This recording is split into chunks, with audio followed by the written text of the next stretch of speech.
ভিক্ষুক রাস্তা দিয়া যায় আর জমিদারের পুত্রবধূও যায়। একজন সামনের থেকে আসতেছে, একজন সামনের দিকে যাইতেছে। দুইজনের ক্রসিং এর সময় ভিক্ষুকের গায়ের কাদা জমিদারের পুত্রবধূর গায়ে লেগে গেছে।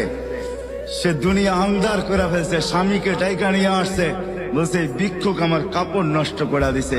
সে শুধু ভিক্ষুক ছিল না, বৃদ্ধ ছিল। বৃদ্ধ ছিল না শুধু, জীর্ণ ছিল, শীর্ণ ছিল।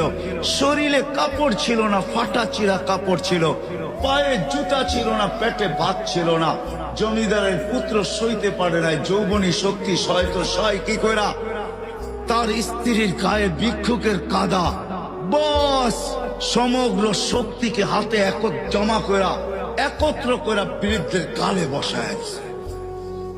বৃদ্ধ কিচ্ছু বলে নাই, শুধু উপরের দিকে তাকায় দুই তিনটা শব্দ উচ্চারণ করছেন।